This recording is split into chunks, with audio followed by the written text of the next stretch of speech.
Though the clouds turn black, the blood remains red. It's all a shame what's written in the picture, because within me it's all clear and day. Yet dawn choose to overshadow my reflection. I perfect my motive to curb the imperfections, all weakening my tissues and vessels. Toilet seat is open. I'm ready and rectified to awaken the animal spirit of moving forward from its nest. For all I know, are my intuitions that make the best. My feeling is abstract, and my emotion had boiled up. I will scald the hands that are trying to eat from me. I will scald the hands that are trying to eat from me. Beneath every chapter of my sorrows lays a broken heart and a split spirit, so weary but fury to the forbidden rage of misery. My faith had been diminished to a size of an atom. I cry hunger as my lips turn dry in the wetlands. I carry the weight of sadness as pain humble me. My outside beauty is entitled to ugliness within me. I fight and stumble the sword, carrying failure to reprimand my intuitions.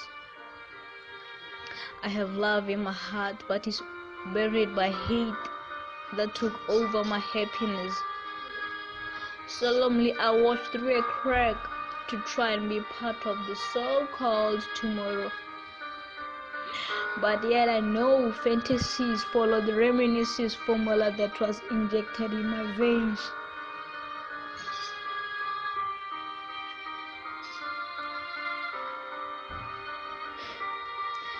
You're deaf that you can't even hear my heartbeat.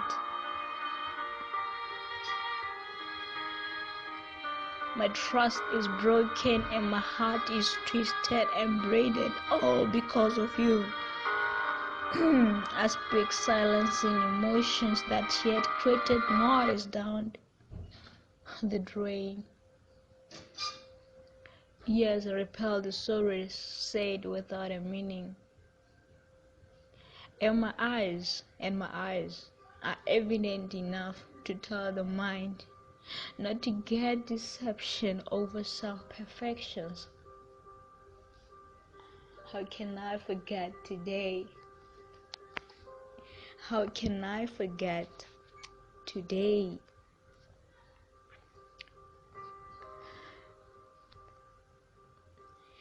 I found him sitting alone by the park.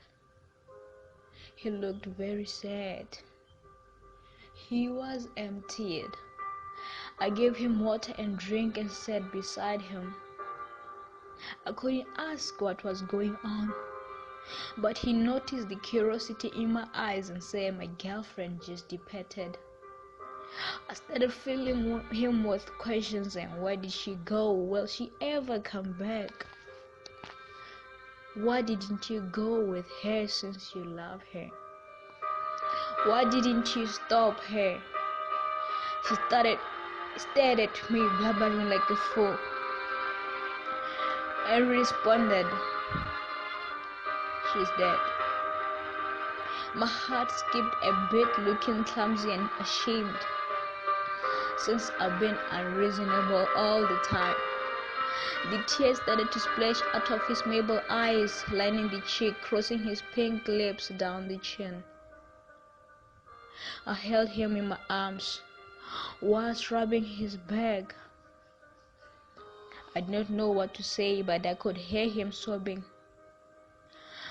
My shirt was getting wet. It was a rainfall of tears. 2 hours passed, and he was still holding on to me. It was getting late. I wanted to go home, 'cause I won't be spared for reaching home late. I tried to unleash, but he held me tight and close and whispered, "Please, don't let go." His voice spoke pain and despair. He needed me. He asked me to call his mom and tell her that she's not coming home tonight. They shouldn't wait for him.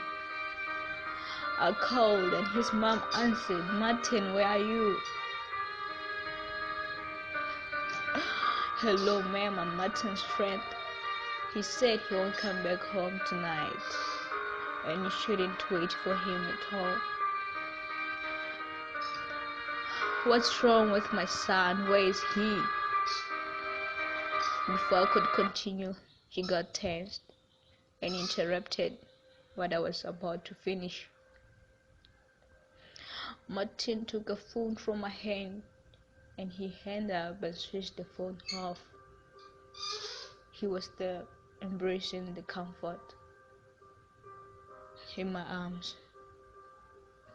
It was getting darker, yet there was light from street lights and moon and the stars. We got up. He asked me to go with his church. To go with him to his church. And that's where you're gonna spend the night. The night was very long and I didn't call home. I ignored their calls. I let him sleep on my thighs while I stayed awake all night wondering how's my family reacting to my demise. And how am I gonna answer them? Nothing came out of my mind, and it was 6 o'clock in the morning. He was still sleeping. I couldn't wake him up because I knew that even his pain is still sleeping. After a long sleep, he woke up and he told me to go. I gave him my contact and appointed with him in the evening. My feet were too heavy for me when I reached the yard. I wanted to go back, but my dad already saw me. He called me with high tone and rough voice, but I didn't answer back, but rather head to him.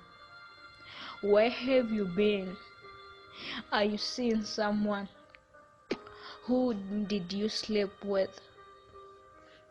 Answer me. Did you lose your virginity to just a backstreet boy?" He didn't give me a chance to explain. His face and back palm were already on me. I started crying and screaming like a child for help, but it was of no use. My mom was in the audience and mute speak later, watching from a distance, filled with eyes, tears.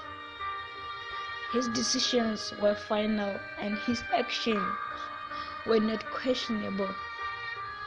Unless you wanted to be homeless that very day. He was angry and mad, yet sad at me, but he wasn't angry because I spent the night away from home. He was worried that someone might have took his place because he's first in everything. He's first in everything. He wanted to eat from me, from his own child. He couldn't just look at me without that envious look, without a desire to sleep with me. What type of a dad he is? What a kind of a person was he? My life was endangered by my own family, my own blood, and the sperm that brought me to life. He wanted to eat from me. He wanted to dig.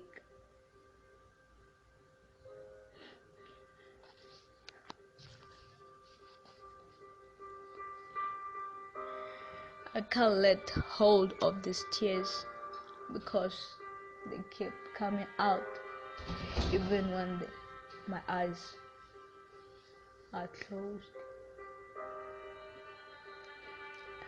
How can I forget today? My life is in chapters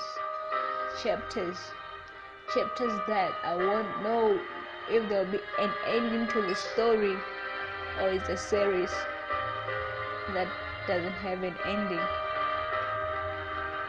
How can I forget that? How can I forget? It's all a shame that it keeps begging for my life. How can I forget that?